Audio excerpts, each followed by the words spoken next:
Hello friends, welcome to shevaanikarthikeyan. இன்னைக்கு நம்ம வீடியோல என்ன பார்க்க போறோம் அப்படின்னா நான் கொஞ்சம் பேர் வந்து கமெண்ட்ல கொஞ்ச நாளா கேட்டுட்டு இருக்காங்க ஹேர்க்கான டிப்ஸ் ஹேர்க்கான ரெமெடிஸ் கேட்டிருந்தாங்க. ஸோ கமெண்ட்ல கேட்ட கொஸ்டினுக்கு இன்னைக்கு ஆன்சர் பண்ற விதமாக தான் இன்னைக்கு நான் வந்து பேச போறேன்.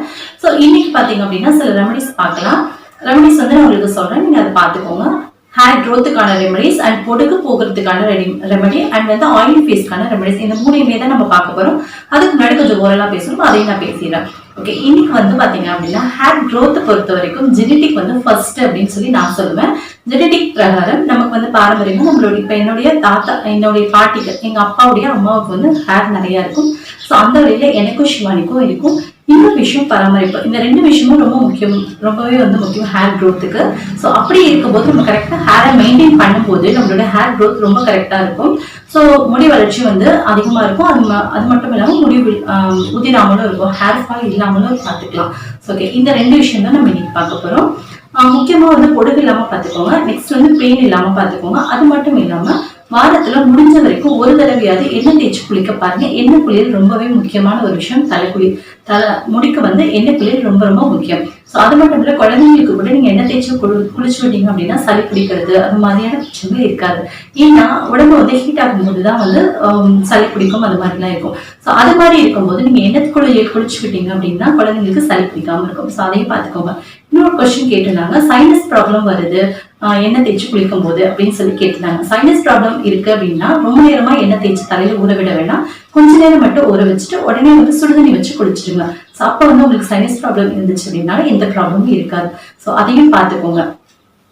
நெக்ஸ்ட் ஹேர் க்ரோத்துக்கான இன்னொரு ரெமெடி என்ன அப்படின்னா நெய் இருக்கு இல்லையா, நெய்ல வந்து பாத்தீங்கன்னா எக்கச்சக்கமான வைட்டமின்ஸ் வந்து அடங்கியிருக்கு. எக்கச்சக்கமான வைட்டமின்ஸ்னா முடிக்கு என்னென்ன தேவையோ அந்த வைட்டமின்ஸ் எல்லாமே வந்து நெய்ல அடங்கியிருக்கு. ஸோ நெய் ஒரு ஸ்பூன், தேங்காய் ஒரு ஸ்பூன் நீங்க கலந்துட்டு குளிக்க போறதுக்கு ஒரு 1/2 hour முன்னாடி நீங்க தடவிட்டு 1/2 hour தலையில நல்லா ஊற வச்சுட்டு அதுக்கப்புறம் நீங்க குளிச்சுட்டு வரும்போது முடி சூப்பரா வளர ஆரம்பிக்கும், முடி ரொம்ப நல்லா இருக்கும். இது இப்ப நான் சொன்ன புதுசான ஒரு டிப்ஸ் கிடையாது. ஆதி காலத்துல இப்படிதான் வந்து ஃபாலோ பண்ணிருக்காங்க. ஸோ எனக்கு தெரிஞ்சு இந்த டிப்ஸை நம்மளோட ஷேர் பண்ணிக்கிட்டேன். ஓகே, நெக்ஸ்ட் நீங்க நான் வந்து என்ன ஷாம்பு யூஸ் பண்றேன் அப்படின்னு சொல்லி கமெண்ட்ல கேட்டிருந்தாங்க. ஸோ அந்த இதுக்கு வந்து நான் வந்து மீரா ஷாம்பு இருக்குல்ல, வெந்தயம் பிளஸ் வந்து ஆனியன் கலந்து சின்ன வெங்காயம் அண்ட் வெந்தயம் ரெண்டும் கலந்து மிக்ஸ் ஆகி வருதுல, ஸோ இந்த ஷாம்பு தான் நான் யூஸ் பண்றேன். ஸோ யூஸ் பண்ற வரைக்கும் நல்ல ஒரு பெஸ்ட் ரிசல்ட் தான் கொடுத்துருக்கு, ரொம்ப நல்லா இருக்கு. முடிஞ்ச வரைக்கும் எந்த ஷாம்புவா இருந்தாலும் ஓகே, எந்த ஷேக்காவா இருந்தாலும் எந்த ஷாம்புவா இருந்தாலும் நீங்க என்ன பிராண்ட் ஆயிலா இருந்தாலும் ஹேர் தடவை கோகனட் ஆயில் அது மாதிரி நீங்க என்ன வாங்குறதா இருந்தாலும் ஆர்கானிக்கா பாத்துக்கோங்க. முடிஞ்ச வரைக்கும் அந்த ஆர்டிபிஷியல் கெமிக்கல் அதிகமா இல்லாத மாதிரி பாத்துக்கோங்க, உங்களுக்கு பெஸ்டா இருக்கும். நான் முடிஞ்ச வரைக்கும் அதுதான் பார்ப்பேன். நான் இந்த ஷாம்பு தான் யூஸ் பண்ணேன், இந்த ஷாம்பு தான் யூஸ் பண்ணேன், எனக்கு தனியாக ஸ்பெசிஃபிக்காக எதுவுமே வந்து செலக்ட் பண்ணி யூஸ் பண்றது கிடையாது. ஸோ எதுனாலும் யூஸ் பண்ணேன், பட் அதில் அதிகமான கெமிக்கல் இல்லாத மாதிரி பார்த்துக்கேன். இப்போதான் நிறைய ஆர்கானிக் வருதுல, ஸோ அதையும் ட்ரை பண்ணி பாருங்க. நெக்ஸ்ட் நான் சின்ன வயசா இருக்கும் என்னோட சைல்ட்ஹுட் டேஸ்ல வந்து ஒரு 5th 6th 7th அது மாதிரிலாம் படிக்கும்போது பார்த்தீங்கன்னா முடி நிறைய கொட்ட ஆரம்பிச்சு. அந்த டைம்ல அம்மா எனக்கு யூஸ் பண்ணது வந்து வாட்டிக்கா யூஸ் பண்ணாங்க. ஹேர் ஃபால் வந்து நல்ல கண்ட்ரோல் ஆச்சு. ஸோ ஹேர் ஃபால் அதிகமாக இருக்கு அப்படின்னா நீங்க ட்ரை பண்ணி பாருங்க, எனக்கு வந்து கண்ட்ரோல் ஆச்சு. ஓகேங்களா. நெக்ஸ்ட் இப்போ வந்து நான் ரீசெண்டா மேரேஜ் ஆகிட்டு வந்ததுக்கு அப்புறமா நார்மலா செக்ல ஆட்டி வருவோம்னா தேங்காய் அதுதான் யூஸ் பண்ணிட்டு இருக்கேன்.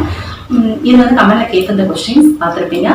ஓகே, நெக்ஸ்ட் வந்து இப்போ வந்து ரீசெண்டா இதான் யூஸ் பண்ணேன். சின்ன வயசுல வந்து எனக்கு ஷியக்கா அம்மா யூஸ் பண்ணாங்க. நான் சின்ன வயசுல இருந்து வரும்போது ஷியக்கா மீரா ஷியக்கா கார்த்திகா ஷியக்கா இருக்கு, அந்த ஷியக்கா யூஸ் பண்ணாங்க.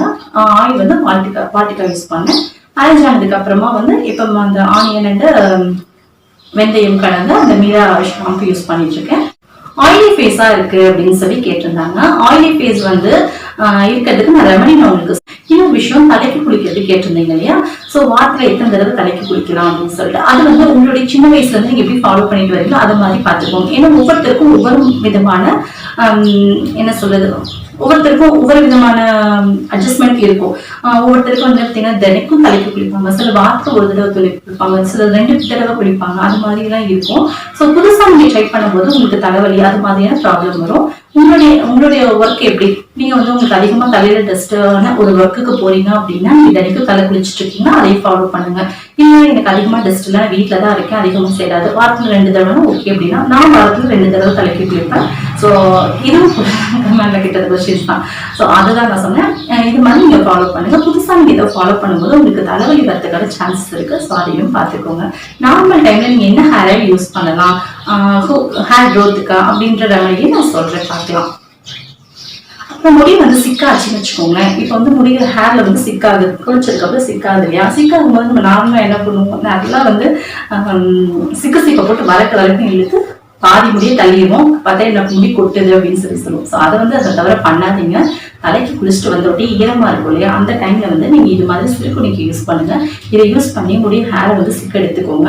எப்படி அப்படின்னா, ஸோ இது மாதிரி சிலிக்கோனிக் யூஸ் பண்ணிட்டு இப்படி உள்ள விட்டு இப்படி எடுத்துட்டு அதுக்கப்புறமா இது மாதிரி சீப்பெல்லாம் யூஸ் பண்ணி அதுக்கப்புறம் சீவுங்க. ஓகேங்களா? அப்போ வந்து ஹேர் ஃபால் அதிகமா ஆகாது. கமெண்ட்ல கேட்டது ஒரு முக்கியமான கொஸ்டின்ஸ் என்ன அப்படின்னா, குழந்தை ஒரு பேரண்ட் வந்து கேட்டிருந்தாங்க. ஸோ அந்த கமெண்ட் நான் உங்களுக்கு நான் அப்படியே ஸ்கிரீன்ஷாட்ல போட்டிருக்கேன் பாருங்க. அவங்க குழந்தை வந்து அடமெண்டா இருக்காங்க, என்ன பண்ணலாம் அப்படின்னு நான் வீடியோ போடுறேன் அப்படின்னு நான் சொல்லியிருந்தேன். ஸோ வீடியோ இருக்கான்னு ஸ்பெஷல் வீடியோ அப்படின்ற மாதிரி நான் போல இதுலேயே நான் சேர்த்து சொல்லிடுறேன். என்ன அப்படின்னா, இந்த சிவானி வந்து பொறுத்த வரைக்கும் பொறுமையா எடுத்து சொன்னோம் அப்படின்னா ஓகே அப்படின்னு கேட்டுக்குவா. ரொம்ப அடமெண்டான கேர்லாம் கிடையாது. எனக்கு பையன் 2 பாப்பா, அடுத்து பாப்பா. ஃபர்ஸ்ட் வந்து விக்னேஷ் தான். விக்னேஷ் 9th படிக்கிறான், சிவானி வந்து 5th படிக்கிறான். ஸோ பாப்பா பொறுத்த வரைக்கும் அடமெண்டான கேர்ள் அப்படின்னு சொல்ல முடியாது, விக்னேஷும் அப்படிதான் அடமெண்டான பையன் அப்படின்னு சொல்ல முடியாது. குழந்தைங்களை பொறுத்த வரைக்கும் நம்ம வளர்க்கறது நம்ம பேசுறது எதுதான் இருக்கு. ஸோ அந்த மாதிரி நீங்க கொண்டு வரும்போது கண்டிப்பா சொன்ன பேச்சு கேட்டுக்குவாங்க. ஸோ சாப்பிட வைக்கிறது ரொம்ப மிகப்பெரிய விஷயமா இருக்கு அப்படின்னு சொல்லியிருந்தீங்க. அவங்களுக்கு என்ன பிடிக்குது, என்ன குழந்தைக்கு வேணும் அப்படிங்கிறத தெரிஞ்சுட்டு அவங்களுடைய போக்குல கொஞ்சம் கொஞ்சமா போயிட்டு கன்வின்ஸ் பண்ணி பாருங்க. கண்டிப்பா உங்க பொண்ணு சொன்ன பேச்சு கேட்பாங்க. அப்புறமே வந்து வெளியில நம்ம வந்து மத்தவங்கள்ட்ட நம்ம ஃப்ரெண்ட்ஸா இருக்கட்டும், வெளிய சர்க்கிள்ல வந்து நம்ம குழந்தைங்களை பத்தி நம்ம பேசும்போது எக்காரணத்துக்கு வந்து உங்க குழந்தைங்க முன்னாடி யார்கிட்டையும் விட்டு கொடுத்து பேசாதீங்க. அது ஒரு விஷயத்த கடைபிடிச்சிங்க அப்படின்னால எந்த குழந்தைங்க சொன்ன பேச்சு கேட்க ஆரம்பிச்சிருவாங்க. ஏன்னா குழந்தைங்களுக்கு பொறுத்த வரைக்கும் நம்ம என்ன மனசுல திணிக்கிறோமோ அதுதான். ஸோ விக்னேஷா இருக்கட்டும், சிவானியா இருக்கட்டும், சொன்ன பேச்சு சில விஷயத்துல கேட்கல அப்படின்னா கூட, எங்க அம்மாவா இருக்கட்டும், யாராவது என்கிட்ட சொன்னாங்கன்னா கூட பையன் சொன்ன பேச்சு கேட்கல, உன் பொண்ணு சொன்ன பேச்சு கேட்கல அப்படின்னா, என் பொண்ணு என் பேச்சை கேட்பாளே, அதெல்லாம் நல்ல பொண்ணு அப்படின்ற மாதிரி அவங்க முன்னாடி சொன்னோம் அப்படின்னா ஒரு என்கரேஜ்மெண்டா இருக்கும். என்கரேஜ்மெண்ட் தான் என்கரேஜ்மெண்ட் வந்து ரொம்ப முக்கியமான ஒரு விஷயம். அது வந்து ஒரு பெஸ்ட் பவர்னு கூட சொல்லலாம். ஸோ அதை ஃபாலோ பண்ணி பாருங்க. கண்டிப்பா எல்லா குழந்தைங்களும் சொன்ன பேச்சு கேட்பாங்க. குழந்தைங்கள்ட்ட டென்ஷன் வந்து நம்ம திணிக்கிறோம் தான், கண்டிப்பா திணிக்கதான் செய்வோம்.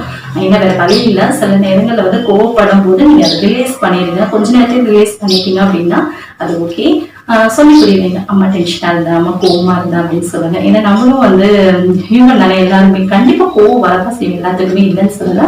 அதிகமா அதுக்குன்னு வந்து அடிக்கடி கோவப்பட்டுட்டு ரிலீஸ் பண்றேன்ற மாதிரி ஃபாலோ பண்ணாதீங்க. ஒரு தடவை கோவப்பட்டுட்டீங்கன்னா திரும்ப நீங்க இதை பத்தி சொல்லுங்க. முடிஞ்ச வரைக்கும் உங்களுடைய கோவத்தை எப்படி நம்ம கண்ட்ரோல் பண்ணலாம் அப்படின்னு நமக்கு நாமளே பாத்துக்கிறது பெஸ்ட். நான் ஆரம்பத்துல வீடியோஸ் எடுக்கும் புதுசுலாம் பாத்தீங்கன்னா நிறைய டென்ஷன் ஆகிருக்கேன். விக்னேஷ் கூட சிவானிக்கு இருக்கும் நிறைய டென்ஷன் ஆகும். ஃபர்ஸ்ட் ஸ்கூலுக்கு போயிட்டு வீடியோ எடுத்துருவேன். திரும்ப பிள்ளைங்க வர டைம்ல எடிட் பண்ணிட்டு இருப்பேன். ஏதாவது கேட்டாங்கன்னா திட்டுவேன், கோவப்படுவேன், அது மாதிரி இருந்துச்சு. அப்புறம் நானே என்ன பண்ணலாம் அப்படின்னு சொல்லிட்டு நானே கொஞ்சம் கொஞ்சம் அதை எடிட் பண்ணிட்டேன். அவங்களோட வேலைக்கு தகுந்த மாதிரி அதை நீங்க வந்து மேனேஜ் பண்ணிக்க வேண்டியதான். ஓகே, அட்வைஸ் பண்றது ரொம்ப ஈஸி, அதை கடைபிடிக்கிறது ரொம்ப கஷ்டம் அப்படிங்கிறது எனக்கும் தெரியும். ஸோ முடிஞ்ச வரைக்கும் இது மாதிரி ட்ரை பண்ணி பாருங்க.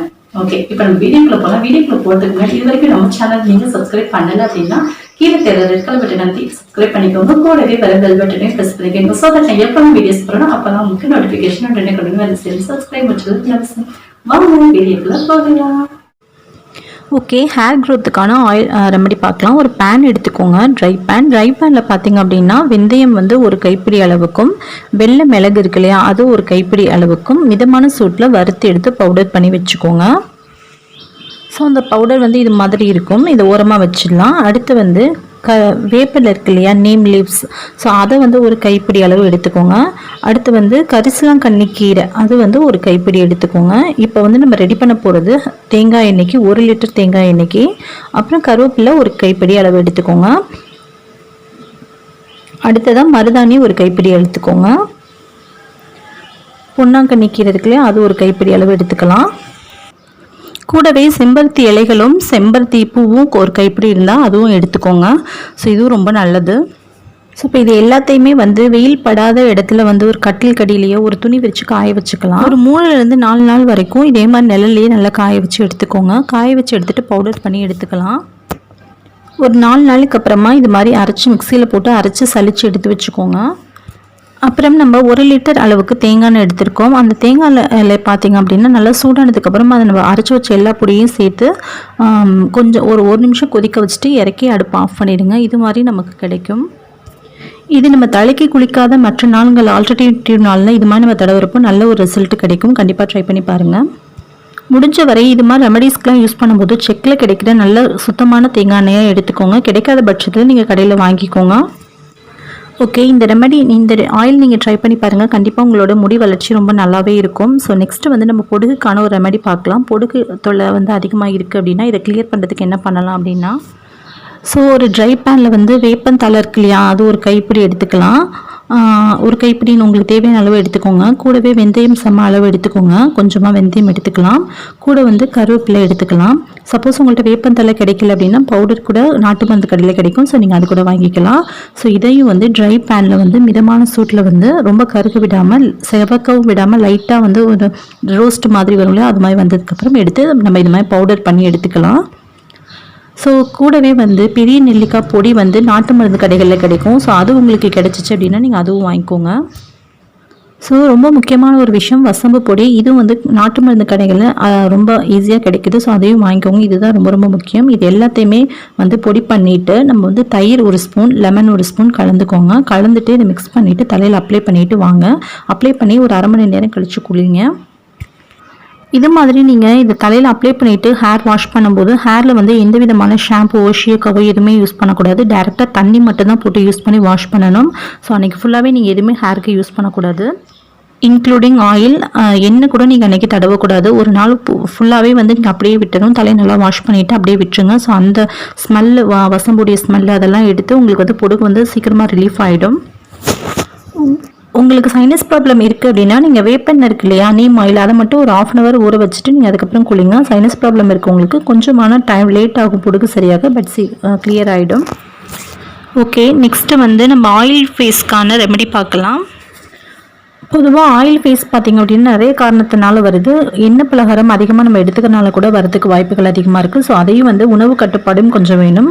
ஸோ அது மட்டும் இல்லாமல் ஒரு சின்ன ரெமெடி. ஸோ பால் பவுடர் 1 ஸ்பூன் அளவுக்கு எடுத்துக்கோங்க.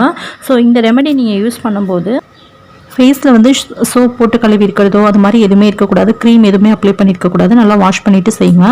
ஸோ லெமன் ஜூஸ் கூட எடுத்துக்கோங்க. கூட வந்து எக்கோட ஒயிட் மட்டும் எடுத்துக்கோங்க. இது 3 நல்லா மிக்ஸ் பண்ணிக்கோங்க. மிக்ஸ் பண்ணிவிட்டு ஒரு 15 மினிட்ஸ் வரைக்கும் வந்து நல்லா ஃபேஸில் வந்து அப்ளை பண்ணிவிட்டு அதுக்கப்புறமா ஃபேஸ் வந்து வாஷ் பண்ணுங்கள். சோப் எதுவுமே யூஸ் பண்ணாமல் நார்மல் வாஷ் பண்ணுங்கள், தண்ணியில் மட்டும். ஸோ ஃபேஸ்க்கு வந்து பார்த்திங்க அப்படின்னா ஐஸ் க்யூப்ஸ் வந்து ஒரு நல்ல ட்ரீட்மெண்ட். ஸோ இதை நார்மலாகவே நீங்கள் எந்த பேக்குமே போடாமல் நீங்கள் ஜஸ்ட் வந்து ஐஸ் க்யூப்ஸை வந்து ஃபேஸ்க்கு வந்து நீங்கள் வச்சுட்டு வந்தீங்க அப்படின்னாலே நாளடைவில் வந்து உங்களோட ஆயிலி ஃபேஸ் சரியாயிடும். ஒரு நாளைக்கு வந்து 1 or 2 டைம்ஸ் மேலே வைக்காதீங்க, ரொம்பவும் வைக்க வேண்டாம். ஸோ நீங்கள் இப்படிலாம் நீங்கள் ஃபாலோ பண்ணும்போது உங்களுடைய ஆயிலி ஃபேஸ் ரொம்ப சீக்கிரம் சரியாயிடும். வேறு எதாவது டவுட் இருந்தால் உங்களுக்கு கமெண்டில் கேளுங்க. வேறு எதாவது டிப்ஸஸ் வேணும் அப்படின்னா கமெண்டில் கேளுங்க. ஓகே, இப்போ நான் சொன்ன ரெமடிஸ் எல்லாத்தையுமே மினிமம் வந்து ஒரு 15 டேஸாவது யூஸ் பண்ணி பாருங்கள். கண்டிப்பாக நல்ல ரிசல்ட் கொடுக்கும். Okay, thank you so much for வாட்சிங் திஸ் வீடியோ. So bye.